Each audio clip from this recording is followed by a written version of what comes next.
सभी को मेरा नमस्कार है। आप सभी का हमारे चैनल लाइफ सक्सेस पर बहुत बहुत स्वागत है।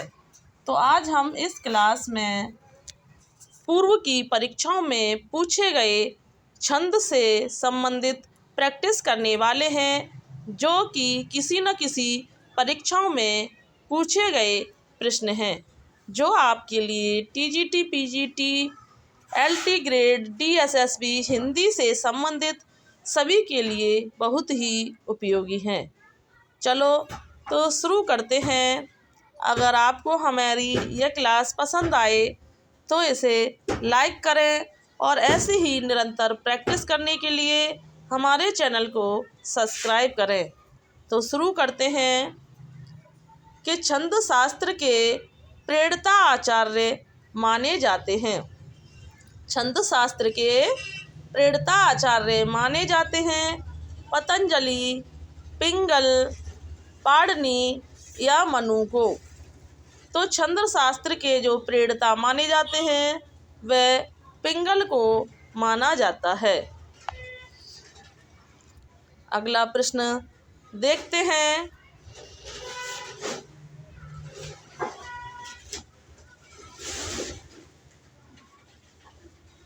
कि इनमें से कौन सी छंद शास्त्र की प्रथम पुस्तक है। इनमें से कौन सी जो छंद शास्त्र की पुस्तक छंद शास्त्र की जो पुस्तक मानी जाती है वह छंद सूत्र जो है वो छंद शास्त्र की प्रथम पुस्तक मानी जाती है। अगला प्रश्न है, हम ज़्यादा देर न लगाते हुए आंसरों को टिक करते चलेंगे, जिससे कि आपके समय की भी बचत हो और हमारे समय की भी बचत हो। कम समय में हम ज़्यादा से ज़्यादा प्रैक्टिस करने की कोशिश करेंगे। अपभ्रंश काव्य का सुप्रसिद्ध छंद कौन सा है। अपभ्रंश काव्य का सुप्रसिद्ध छंद कौन सा है। तो अपभ्रंश काव्य का कड़वक जो है सुप्रसिद्ध छंद माना जाता है।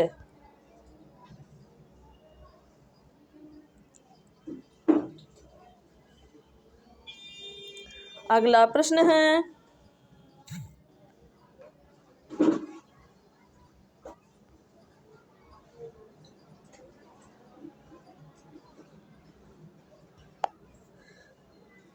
अगला प्रश्न है कि मात्रा की दृष्टि से दोहा के ठीक विपरीत होता है। मात्रा की दृष्टि से जो दोहा के ठीक विपरीत क्या माना जाता है। दोहा के जो विपरीत छंद माना जाता है वह सौरठा को माना जाता है, क्योंकि दोहा में पहले और तीसरे चरण में 13-13 मात्राएं और दूसरे चौथे चरण में 11-11 मात्राएं होती हैं, जबकि सौरठा में पहले तीसरे चरण में 11-11 मात्राएं और दूसरे और चौथे चरण में 13-13 मात्राएं होती हैं। इस तरह से दोहा जो होता है वो सौरठा के विपरीत माना जाता है।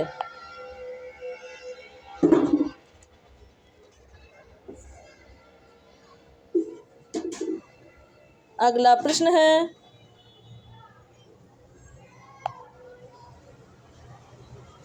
कि किस अर्धसम मात्रिक छंद के विषम पदों में, इसे थोड़ा छोटा करते हैं, कि किस अर्धसम मात्रिक छंद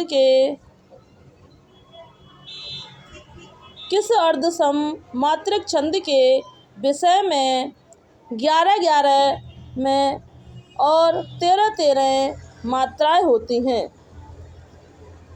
तो यह जो होती हैं वो सौरठा में मानी जाती हैं। विषम में 11-11 और सम में 13-13 मात्राएं मानी जाती हैं।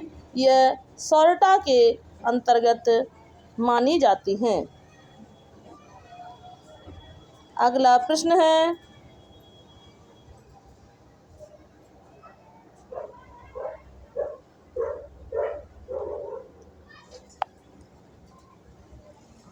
कि दोहा छंद का विपरीत कौन सा छंद होता है? यह क्वेश्चन फिर से रिपीट हुआ है कि दोहा छंद का जो विपरीत छंद माना जाता है वह सौरठा को माना जाता है। किसको? दोहा छंद का विपरीत छंद सौरठा को माना जाता है। अगला प्रश्न देखते हैं कि मात्रा क्रम की दृष्टि से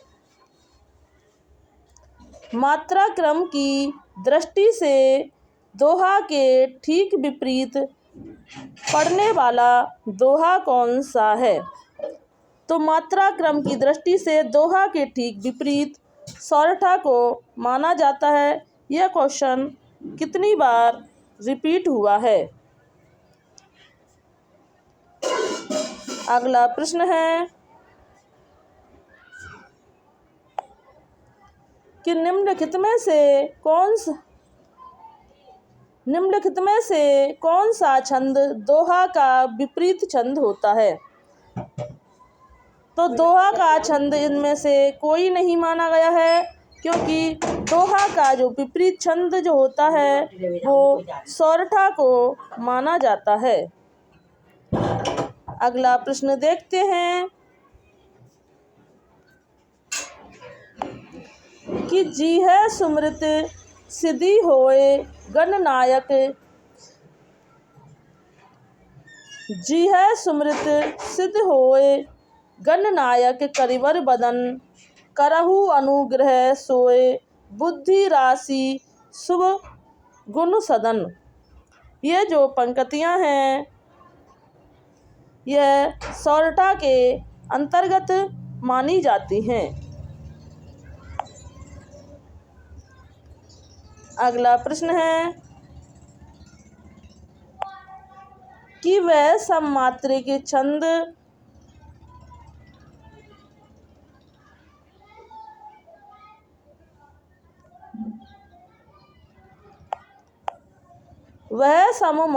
छंद जिसके प्रत्येक चरण में 24-24 मात्राएं और प्रत्येक चरण में 11वीं व 13वीं मात्रा पर यति होती है तो उसे छंद कहा जाएगा। तो इसे कौन सा छंद कहा जाएगा?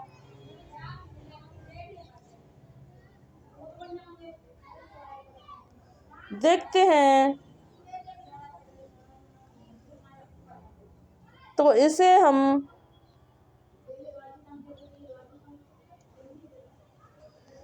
हम रोला छंद कहा जाएगा।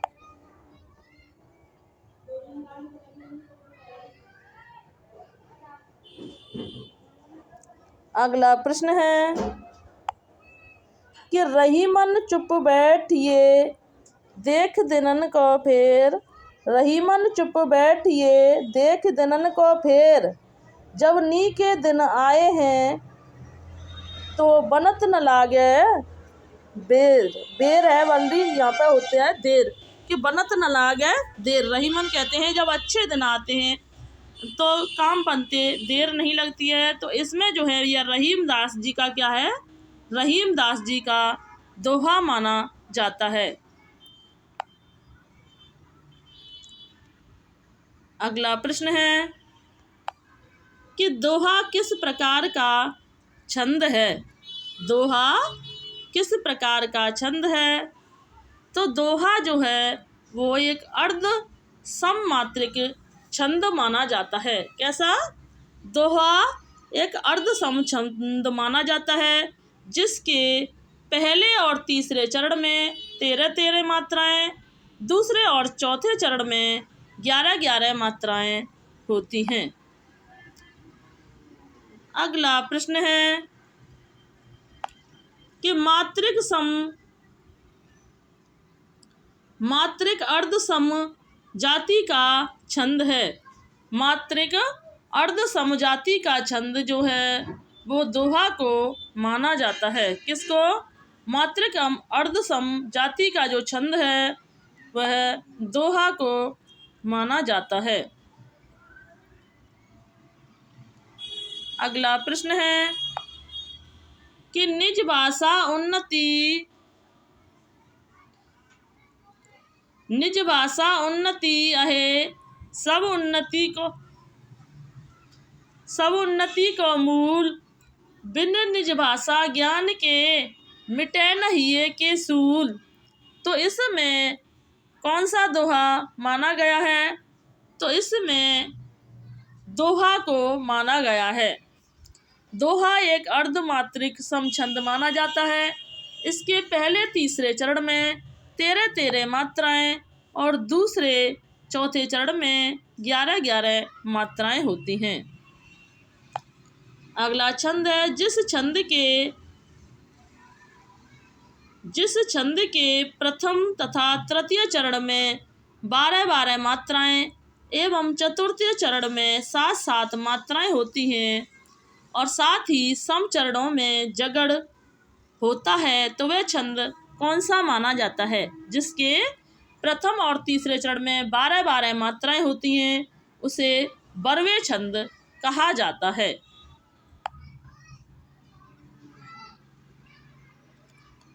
अगला प्रश्न देखते हैं कि किस छंद में 12 और 7 की यति से कुल 29 मात्राएं हैं। 12 और 7 की यति से कुल 29 मात्राएं होती हैं, तो यह जो मात्रा हैं बरवे छंद में पाई जाती हैं।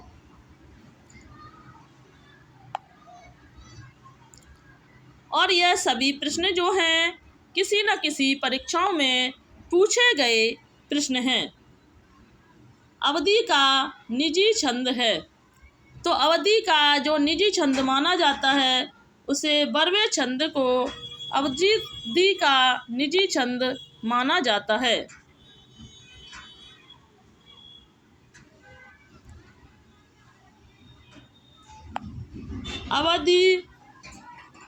अवधि शिला का उर पर था गुरुभार, अवधि शिला का उर पर था गुरुभार। तिल तिल काट रही थी दृग जलधार, तिल तिल काट रही थी दृग जलधार।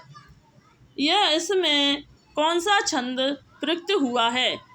तो इसमें बरवे छंद का प्रयोग किया गया है।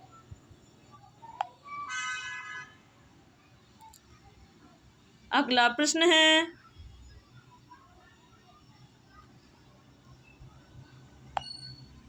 कि अराती सैन्य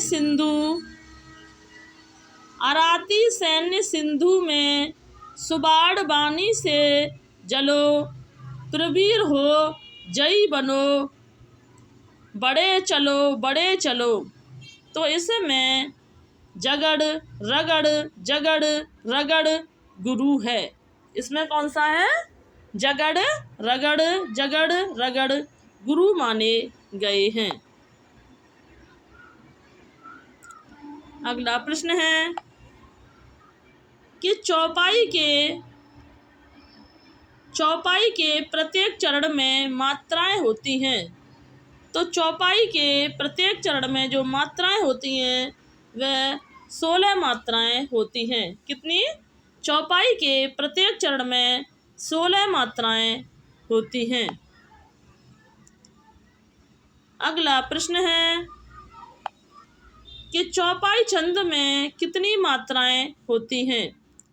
चौपाई छंद में 16 मात्राएं होती हैं, मतलब प्रत्येक चरण में 16 मात्राएं होती हैं। चौपाई छंद में उसके चारों चरण जो होते हैं वो समान होते हैं, इसलिए चौपाई एक सम मात्रिक छंद माना जाता है।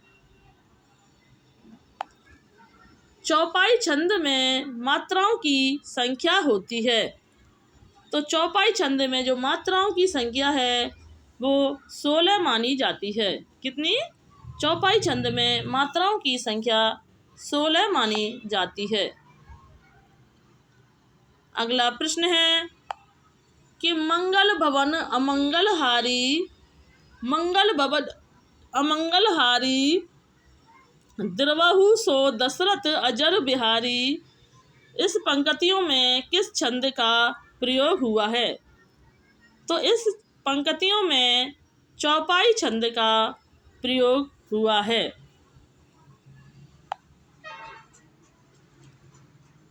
अगला प्रश्न है कि मंगल करनी कली मलहरनी तुलसी कथा रघुनाथ की पंक्ति में कौन सा छंद है। तो इन पंक्तियों में जो छंद माना गया है वो हरि गीत का छंद माना गया है।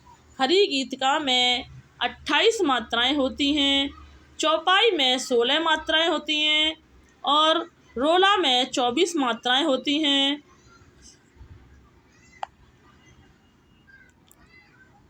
अगला प्रश्न है, इसे छोड़ते हैं, यहाँ से देखते हैं। अगला प्रश्न है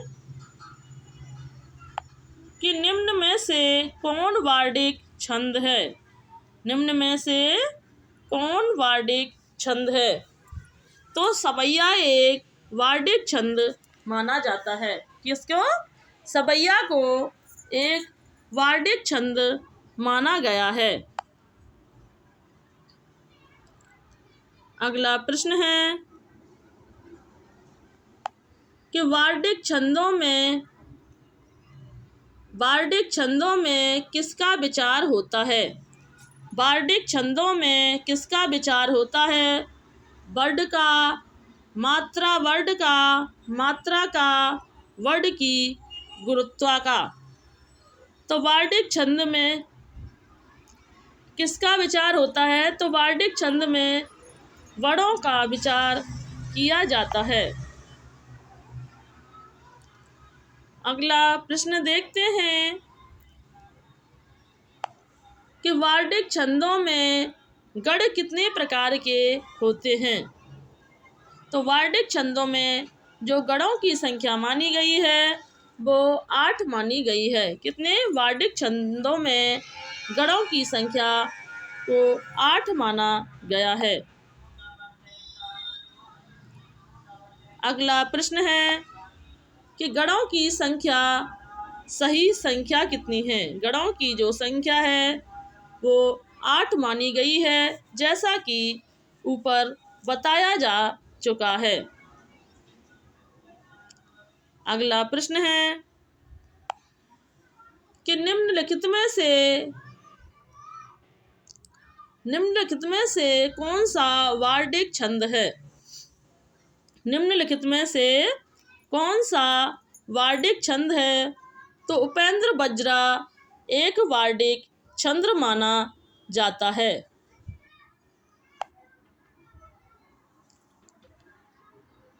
अगला प्रश्न देखते हैं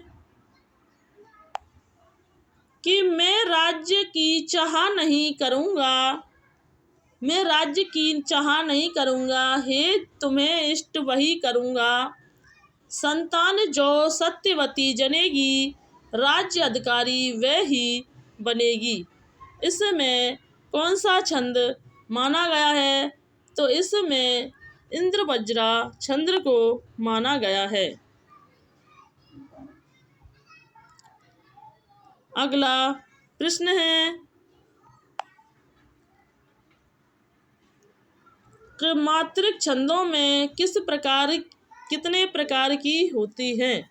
मात्रिक छंदों में मात्रा कितने प्रकार की होती हैं। तो मात्रिक छंदों में जो मात्रा हैं वह 2 प्रकार की मानी जाती हैं।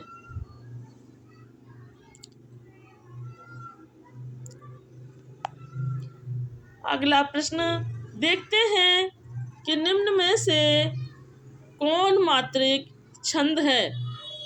तो दोहा, चौपाई, रोला, तो सभी जो है यह एक मात्रिक छंद माने जाते हैं। मतलब ये सभी जो हैं मात्रिक छंद के अंतर्गत आते हैं। जिनमें हम मात्राओं की गणना करते हैं वो मात्रिक छंद कहलाते हैं, और जिनमें हम बड़ों की रचना करते हैं वो वार्णिक छंद के अंतर्गत आते हैं। तो केवल मात्रिक छंद किस विकल्प में है, छांटिए। केवल मात्रिक छंद किस विकल्प में है, छांटिए। तो चौपाई, दोहा, रोला में मात्रिक छंद माना जाता है। चौपाई, दोहा और रौला जो है एक मात्रिक छंद माने जाते हैं। अगला प्रश्न है, या लकुटी अरु कामरिया पर, या लकुटी अरु कामरिया पर राज तिहुपुर को तज डारो प्रयुक्त छंद है। तो यह जो छंद माना जाता है यह एक सवैया छंद माना जाता है।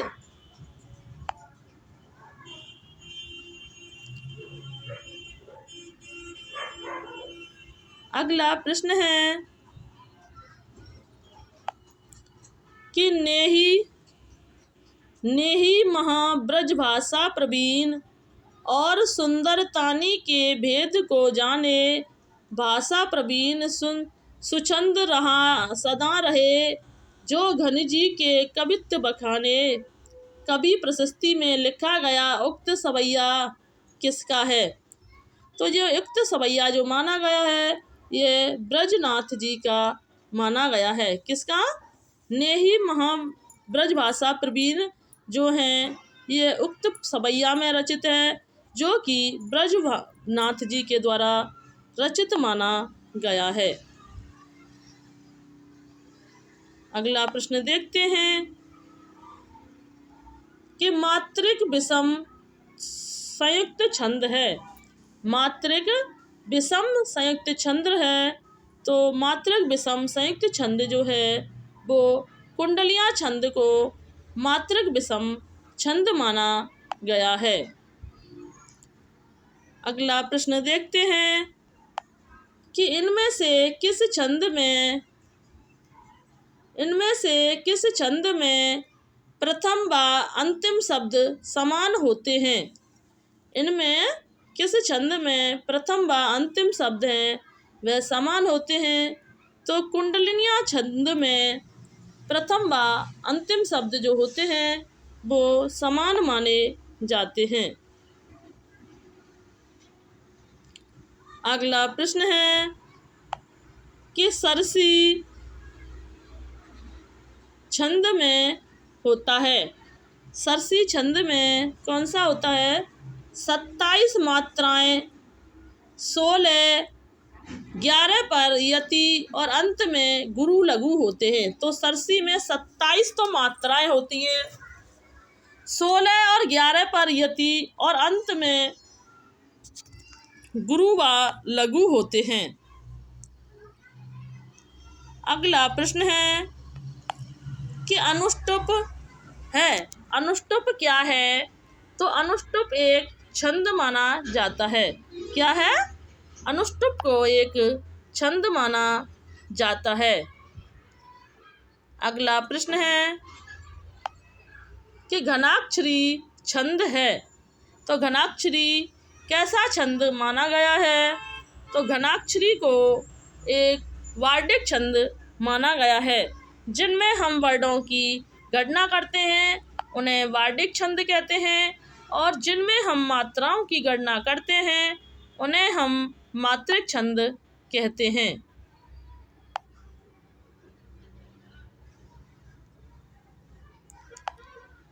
छप्पे में होते हैं। क्या? छप्पे में होते हैं प्रथम 4 चरण रोला और अंतिम 2 चरण उल्लाला के।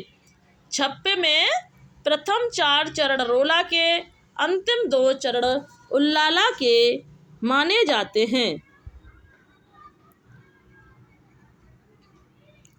अगला प्रश्न देखते हैं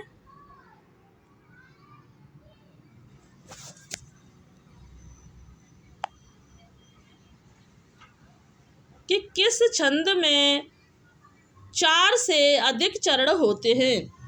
किस छंद में 4 से अधिक चरण होते हैं? तो छप्पे में 4 से अधिक चरण होते हैं। किस छंद में 4 से अधिक चरण होते हैं? तो छप्पे में 4 से अधिक चरण माने जाते हैं। अगला प्रश्न है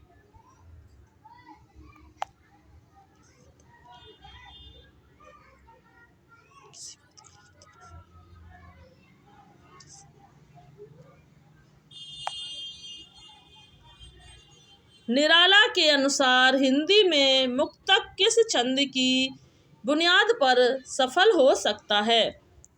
तो निराला के अनुसार हिंदी में मुक्तक छंद जो है वो कवित्व की बुनियाद पर सफल हो सकता है। किसके?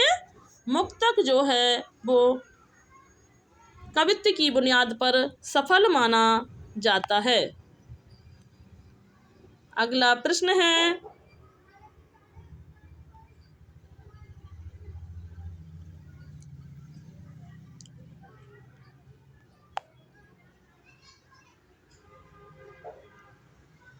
कि रामचरितमानस नामक महाकाव्य की रचना शैली है। रामचरितमानस नामक महाकाव्य की जो रचना शैली है वह दोहा चौपाई शैली मानी जाती है। कौन सी? रामचरितमानस की जो रचना हुई थी वह दोहा चौपाई शैली में हुई थी। रामचरित जो कि अवधी भाषा में रचित है और यह तुलसीदास जी के द्वारा रचित रचना मानी जाती है और इसमें 7 कांड माने गए हैं। तो आज की हमारी यह प्रैक्टिस यहाँ समाप्त होती है। अगर आपको हमारी यह क्लास अच्छी लगी हो तो इसे लाइक करें और ऐसे ही निरंतर प्रैक्टिस करने के लिए हमारे चैनल को सब्सक्राइब करें। धन्यवाद।